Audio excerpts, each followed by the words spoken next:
വേനലവധി കഴിഞ്ഞ് വിദ്യാലയങ്ങൾ തുറന്നു. പ്രവേശനോത്സവം വർണ്ണാഭമാക്കി വിദ്യാലയങ്ങൾ. ചുമരുകളിലെ വർണ്ണച്ചായങ്ങളിൽ തേൻ നുകർന്നു പാറുന്ന പൂമ്പാറ്റയും പുഞ്ചിരിക്കുന്ന കഥാപാത്രങ്ങളും കുഞ്ഞു മനസ്സിലേക്ക് അറിവ് പകരുന്ന സാരോപദേശങ്ങളും കൈനിറയെ സമ്മാനങ്ങളുമായാണ് സ്കൂളുകൾ കൂട്ടുകാരെ വരവേറ്റത്.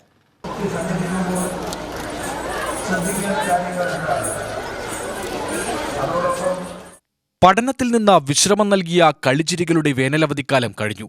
മഴയുടെ വിരൽത്തുമ്പിൽ തൂങ്ങി പുതിയ അധ്യയന വർഷമെത്തി. കളിയും ചിരിയും കരച്ചിലുമായി കുട്ടികൾ സ്കൂൾ മുറ്റമണിഞ്ഞു. വർണ്ണക്കടലാസുകൾ കൊണ്ട് അലങ്കരിച്ച വിദ്യാലയമുറ്റവും ക്ലാസ് മുറികളും അധ്യാപകർ നൽകിയ സ്നേഹസമ്മാനങ്ങളുമൊക്കെയായി പഠനത്തിന്റെ ലോകത്തേക്കുള്ള ആദ്യ വരവ് സന്തോഷത്തിന്റെയും കൗതുകത്തിന്റെയും ചിലപ്പോഴൊക്കെ കണ്ണീരിന്റെയുമായി മാറുന്ന കാഴ്ചകളാണ് വിദ്യാലയങ്ങളിൽ കാണാനായത്. കളിക്കാൻ കൂട്ടുകാരി കിട്ടിയ സന്തോഷമായിരുന്നു പലർക്കും. പുതിയ കളിപ്പാട്ടങ്ങളും അലങ്കാരങ്ങളും കണ്ടപ്പോൾ ചിലരുടെ മുഖത്ത് നിറയെ ആകാംക്ഷയായിരുന്നു. അമ്മമാരെ പിരിയാൻ കഴിയാതെ ചിലരെങ്കിലും കരച്ചിലോട് കരച്ചിലുമായിരുന്നു. പുതിയ ക്ലാസുകളിലേക്ക് ജയിച്ചു കയറുന്ന വിദ്യാർത്ഥികളും പുതിയ കുട്ടികളെ സ്വീകരിക്കാൻ തയ്യാറെടുപ്പുകളോടെയാണ് എത്തിയത്. പുതുതായി എത്തിയവരെ ചേർത്തുപിടിച്ച് ചേട്ടന്മാരും ചേച്ചിമാരും ഒപ്പം നിൽക്കുന്ന കാഴ്ചയും പലയിടത്തും കാണാനായി. വാദ്യമേളങ്ങളും കലാപരിപാടികളും മധുരവിതരണവുമായി കുട്ടികൾക്ക് ഗംഭീര സ്വീകരണമാണ് സ്കൂളുകൾ ഒരുക്കിയത്.